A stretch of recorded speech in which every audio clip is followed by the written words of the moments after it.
মাধ্যমিকে ভালো রেজাল্ট পাওয়ার আশা করছো আর এখনো প্র্যাকটিস করছো না, এটা কিন্তু ঠিক নয়। মাধ্যমিকে ভালো রেজাল্ট পাওয়ার আশা করলে এইভাবে অনেক অনেক কোশ্চেন প্র্যাকটিস করো। আজকে আমরা প্র্যাকটিস করব আওয়ার রানওয়ে কাইট থেকে MCQ question. The narrator fail over the rocks resulting in. Narrator যখন পাথরের উপরে পড়ে গেছিল এর ফলে কি হয়েছিল? এর ফলে making a big hole in the kite, ঘড়িটির মধ্যে একটা বড় ধরনের আঘাত মানে অর্থাৎ গর্ত হয়ে গেছিল, ঘড়িটির উপরে একটা বড় গর্ত হয়ে গেছিল। The narrator fail over, narrator পড়ে গেছিল, ন্যারেটর কোথায় পড়ে গেছিল? ন্যারেটর পড়ে গেছিল রক্স। এই প্রশ্নই আগে বলে দেওয়া হয়েছে, দেখো এই যে narrator fail over the rocks, পাথরে পড়ে গেছিল। The part of the narrator's body that went through the kite was her. The part of the narrator's body, narrator's part, বডির কোন অংশ went through the kite was her, কাইটের উপরে পড়ে গেছিল, কাইটের উপরে পড়ে গেছিল, কি হবে এটা? এলবো, তার এলবো পড়ে গেছিল ঘড়িটির উপরে। দ্য ন্যারেটর অ্যান্ড ক্লাউড, লেখক এবং cloud rushed into the lighthouse to wait, তারা তারা যেতে শুরু করেছিল, ন্যারেটর অ্যান্ড ক্লাউড তারা বিঘ্নতার সাথে লাইট হাউসের দিকে গেছিল টু গেট, কি পাওয়ার জন্য? সাম পেপার, পেপার নেওয়ার জন্য, যে ঘড়িটিকে পেপার দিয়ে আবার যদি আমরা ঘড়িটিকে জোড়া লাগাতে পারি। The old letter was found in the, the old letter was found in the, কোথায় ওল্ড লেটার? যে পুরনো চিঠিটা, যে চিঠিটা তার আন্টির দেওয়া অর্থাৎ তার বোন এবং ভাইদের দেওয়া, সেই চিঠিটা কোথায় পাওয়া গেছিল? ফাউন্ড ইন দ্য, কোথায় পাওয়া গেছিল? সিটিং রুমে। They found the old letter on laying on the, তারা দেখতে পেয়েছিল লেটারটা, চিঠিটা, পুরনো চিঠিটা যেটা পড়েছিল, সেটা পড়েছিল কোথায়? পড়েছিল বুক কেস। এটা ইম্পর্টেন্ট কোশ্চেন, কেননা দেখো এখানে স্কুলের নাম দেওয়া আছে, এই স্কুলে আগে পড়েছে, সেই জন্য এটা এখানে রিভিশন করা হয়েছে।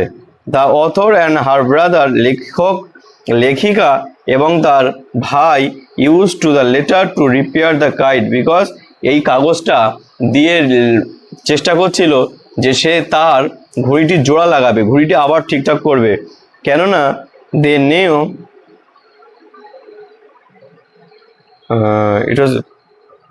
New there was no red paper, কারণ তারা দেখছিল যে তারা যে ঘড়িটি তৈরি করেছিল এটা লাল পেপার দিয়ে, আর এই লাল পেপার কোথাও খুঁজে পাওয়া যাচ্ছিল না। আর the narrator and the Cloud, লেখিকা এবং Cloud started out the kite went up like, কাইটটা ঘড়িটা যখন তৈরি করেছিল এটা কেমন দেখাচ্ছিল?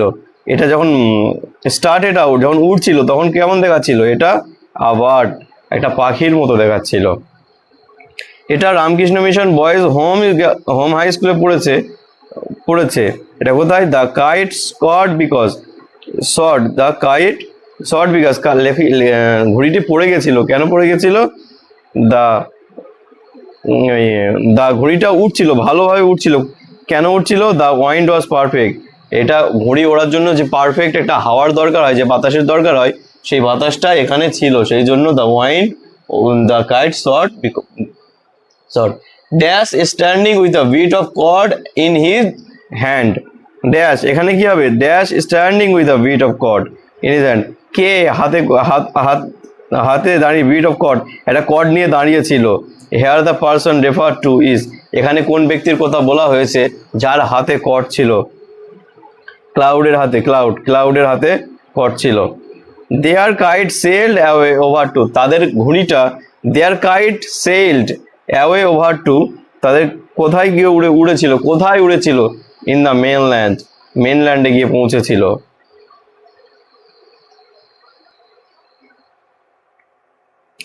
Big Half Moon is the name of, Big Half Moon কার নাম ছিল? বিগ হাফ মুন নেম ছিল অ্যান আইল্যান্ডের, একটা আইল্যান্ডের নাম ছিল।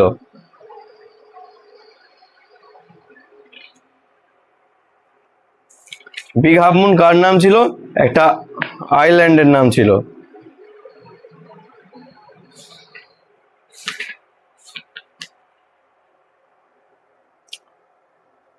It is all on account of dash that there is more us, the missing word is, এখানে কি মিসিং ছিল? that all account of that there is more for us, এটা আমাদের জন্য আরো কিছু ছিল। the missing word is, missing word কি ছিল? কাইট। এখানে কাইট শব্দটা মিসিং ছিল। স্টার ওয়াজ অথর্স, স্টার কে ছিল? স্টার অথরের কে ছিল? স্টার অথরের আন্ট ছিল, aunt. Star was aunt of the author. Life on Big Half Moon for the children was, Big Half মুনে লাইফ জীবনযাপন কেমন ছিল? বাচ্চাদের জীবনযাপন কেমন ছিল? ভেরি ভেরি লোনলি, একাকিত্ব, তারা খুব একাকিত্ব বোধ করতো। কেন? এখানে খেলাধুলোর কেউ লোক ছিল না। এটা ঝাড়গ্রাম কুমুদ কুমারী ইনস্টিটিউটে পড়েছে। উই ইউজ টু কোয়ারেল, আমরা সবসময় ঝগড়া করতাম। উইথ দ্য চিলড্রেন, বাচ্চাদের সাথে। এই বাচ্চাগুলো কে?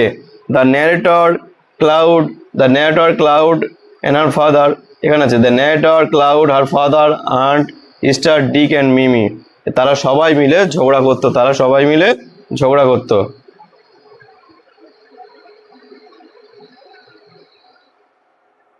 The name of the island where the narrator live with his family, কোথায় ন্যারেটর এবং তার ফ্যামিলি কোথায় বাস করতেন? ন্যারেটর এবং তার ফ্যামিলি বাস করতেন কোথায়? বিগ হাফ মুনে। The narrator কে ছিল? narrator is 1 year junior to Cloud, ক্লাউডের চেয়ে 1 বছরের ছোট ছিল। ক্লাউডের বয়স ছিল কত? ক্লাউডের বয়স ছিল 12 years old, কত বয়স ছিল? ক্লাউডের বয়স কত ছিল? 12 year old. The narrator and his companion moved to mainland, narrator এবং তার সাথী সঙ্গীরা কখন চলে যেতেন মেনল্যান্ডে কখন যেতেন? ইন উইন্টার যখন আসতো তারা সবাই কি করতো? সবাই উইন্টার আসলে মেনল্যান্ডে চলে যেত। The keeper of the Big Half Moon lighthouse, Big Half Moon বাতিঘরের রক্ষক কে ছিলেন? বিগ হাফ মুন কে দেখাশুনো করতেন? রক্ষক মানে যিনি কাজ করেন, ইজ এ সার্ভেন্ট, যে কাজ করে তাকে আমরা রক্ষক বলি, তাকে বলি কি? কিপার। যদি বলা হয় রুমের দেখাশুনো করে তো room maker, home maker, room keeper, home keeper, এইরকম ভাবে কিপার হয়ে থাকে। কিপার মানে রক্ষক, বাড়ি রক্ষক। বিগ হাফ মুনের রক্ষক কে ছিলেন? এখানে ফাদার ছিল। Father was the keeper of the Big Half Moon light house. The family moved over the mainland এটা কোথায় যেতেন? আমি এখানে এক্ষুনি বলেছি the narrator did companion move the mainland, কোথায় চলে যেতেন? কখন চলে যেতেন? ইন উইন্টারে। এটা ইম্পর্টেন্ট কোশ্চেন, এটা যে কোশ্চেনগুলো রিভিশন হচ্ছে সেগুলো important question. When asked about relation father looked, যখন তার ছেলে মেয়েরা জিজ্ঞাসা করতো বাবাকে, ক্লাউড এবং তার লেখিকা, ক্লাউড এবং লেখিকা যখন তার বাবাকে জিজ্ঞাসা করতেন, বাবা আমার কাকা নেই, কাকি নেই, আর কেউ নেই কেন? তখন বাবা কি করতো? সরফুল, দুঃখ অনুভব করতো। And later question, এর পরে কোশ্চেন গুলো, in winter the narrator and her family live, narrator এবং তার ফ্যামিলি কোথায় চলে যেতেন? ন্যারেটর ফ্যামিলি কোথায় চলে যেতেন উইন্টারের সময়? মেনল্যান্ড। ইন দ্য কোথায় আবার উইন্টার লিভ, যখন গরমকাল কেটে যেত, যখন উইন্টার শেষ হয়ে যেত, তখন আবার কোথায় চলে যেত? বিগ হাফ মুনে। In spring the narrator and her family return to, তার ইন স্প্রিং এর সময় একই প্রশ্ন, কোথায় চলে আসতেন তারা? দ্য আইল্যান্ডে চলে আসতেন, আইল্যান্ডের বিগ হাফ মুনে চলে আসতেন। তারা যখন উইন্টার চলে আসতো তখন তারা কোথায় চলে যেতেন? তখন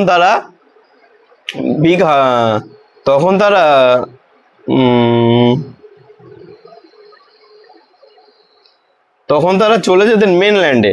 তখন তারা মেনল্যান্ডে চলে যেতেন এবং পরবর্তীতে তারা কোথায় চলে আসতেন, আইল্যান্ডে, যেখানে বিগ হাফ মুনে তার বাবা কাজ করতো।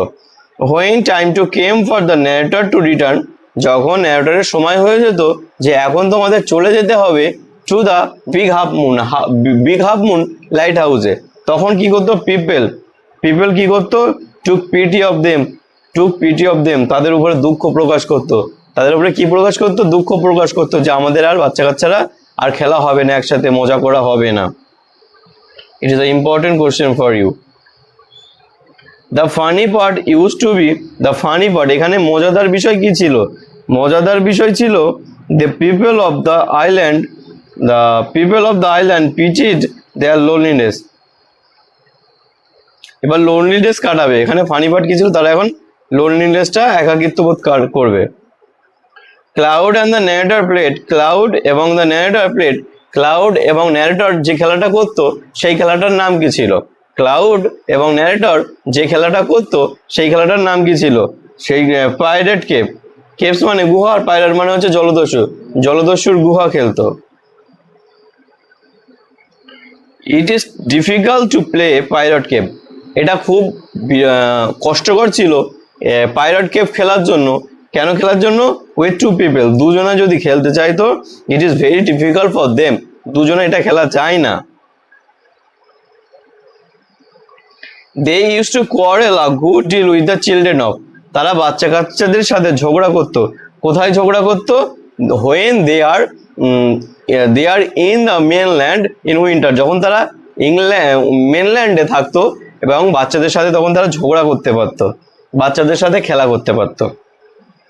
এভরিবডি ইন দ্য মেনল্যান্ডে সবার ছিল কি ছিল, রিলেশনস ও এভরিবডি রিলেশনশিপ, মানে অর্থাৎ তাদের পরিবারের সবার সাথে কারো সামঞ্জস্যতা ছিল, তাদের বন্ধু ছিল, কারো আঙ্কেল ছিল, আন্ট ছিল, এরকম সবার কারো না কারো রিলেশন ছিল। বাট অনলি ন্যারেটর অ্যান্ড ক্লাউডের ছিল না। The relationless situation made the narrator and Cloud, এই যে রিলেশন তাদের ছিল না, এর জন্য ন্যারেটর এবং তাদের কি হতো, তারা সবসময় পাজেল থাকতো, চিন্তিত থাকতো, তারা সবসময় ধাঁধার মধ্যে থাকতো। This use to puzzle cloud and me, এটা আমাদেরকে সবসময় পাজেল করে রাখতো। পাজেল মানে হচ্ছে ধাঁধা মানে ধাঁধিয়ে রাখতো, সবসময় চিন্তার মধ্যে রাখতো। কেন রাখতো, why they had no relationship, তাদের কোনো father did not seem have any relationship, এটা দুটোই উত্তর হবে। Why they had no relation, তাদের কোনো কেউ ছিল না, কেন তাদের ছিল না বলে তারা সবসময় কষ্ট পেত। According to the narrator, father to have no relation was his, কেন ছিল না বাবার সাথে তাদের আঙ্কেল আন্ট, কেন ছিল না, এটা বাবার ফল ছিল, বাবা তাকে বোকাঝোকা করেছিল, সেই জন্য চলে গেছিল। The harbour is frozen because of, Harbour যেখানে তারা থাকতো এটা ফ্রোজেন, অর্থাৎ এখানে বরফ জমে যেত। কেন এখানে লোনলি আইল্যান্ড, এটা কি হবে, ইট ইজ কোল্ড।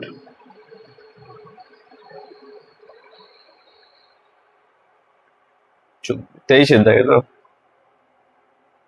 কোল্ড, এখানে উত্তর কোল্ড নেই তো, হ্যাঁ কোল্ড, ঠান্ডা, এখানে প্রচুর ঠান্ডা ছিল, সেই জন্য এখানে বরফ জমে যেত। Cloud and the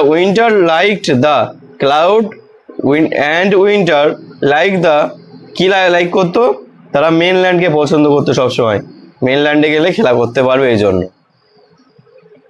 cloud and the narrator change the island in, cloud এবং ন্যারেটর তারা দুজনা চেঞ্জ করে দিয়েছিল আইল্যান্ডকে চেঞ্জ করে দিয়েছিল। কখন চেঞ্জ করে দিয়েছিল, উইন্টারে, কারণ সেখানে এরা দুজনেই গিয়ে সবার সাথে ঝগড়া মারপিট খেলাধুলো করেছিল, এমনি সময় তারা একাকিত্ব বোধ করত। On the mainland the narrator had, মেনল্যান্ডে কি ছিল, নো রিলেশন, ন্যারেটরদের কোনো কেউ ছিল না। The person who looked sorrowful was, এই গল্পে যে ব্যক্তিটা সবচেয়ে দুঃখিত ছিল, কে ছিল, দ্য ন্যারেটরস ফাদার, এটা ন্যারেটরস ফাদার হবে, narrator's father. Being asked about relation winter father look, যখন আমরা বাবাকে জিজ্ঞাসা করতাম বাবা আমাদের কোনো কেউ নেই কেন, আমাদের পরিচিত কেউ নেই কেন, বাবা কি করতো, স্যাড হয়ে যেত, দুঃখিত হয়ে যেত, বাবা দুঃখিত হয়ে যেত। Before reunion in the family we were, আমরা কজন ছিলাম, 3 মেম্বার্স। আমরা রিইউনিয়নের আগে আমরা 3 জন, মানে গল্পটার শেষে এন্ডিং অফ দ্য স্টোরি হওয়ার আগে যখন সবার সাথে একবার মিলিত হয়ে যায় তার আগে তারা 3 জন ছিল।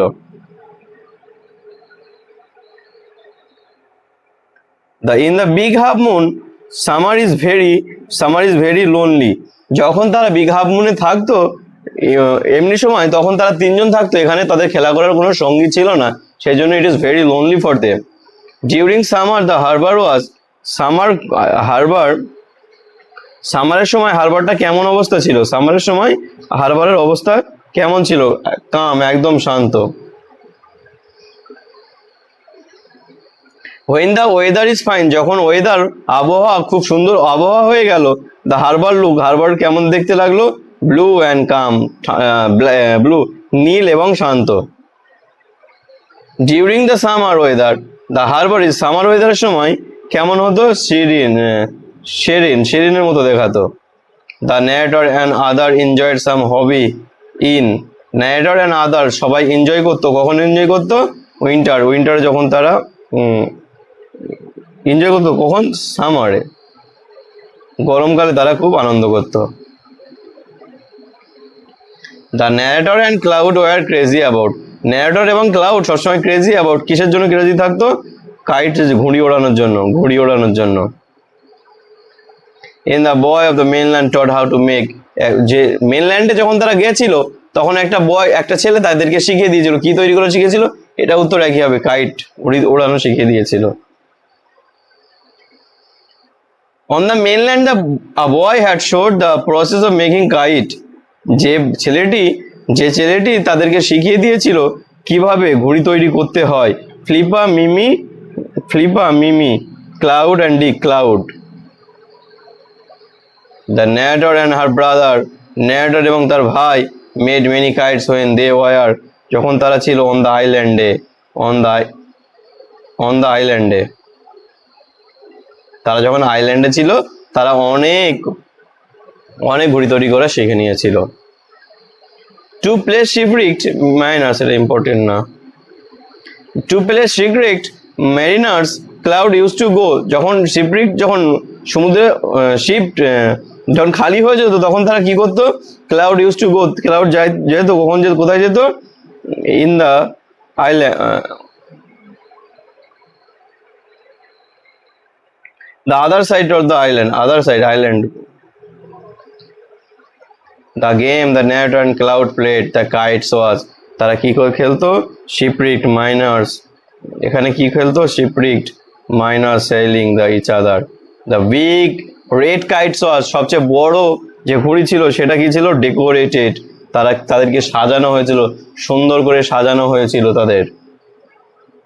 The kite was covered, ঘুড়িটি যে তৈরি করা হয়েছিল সেই ঘুড়িটা উপরের দিক কিভাবে কভার করা হয়েছিল, রেড পেপার দিয়ে।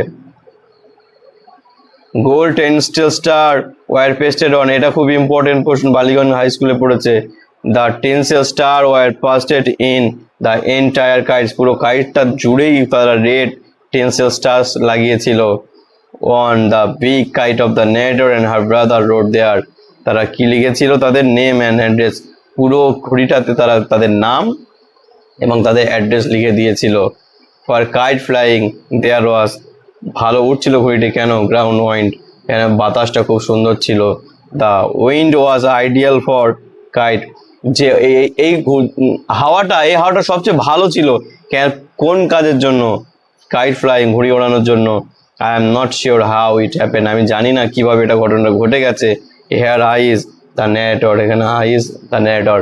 এই পর্যন্ত আজকের আমাদের যে এমসিকিউ কোশ্চেন আনসার ছিল অন আওয়ার রানওয়ে কাইট থেকে, সেগুলো আমরা আলোচনা করেছি। এর পরবর্তীতে আমরা অন্য টপিক নিয়ে আলোচনা করব। যদি ভিডিওটি ভালো লেগে থাকে তাহলে একটা লাইক করো এবং শেয়ার সাবস্ক্রাইব অবশ্যই করবে। Thank you for watching my video.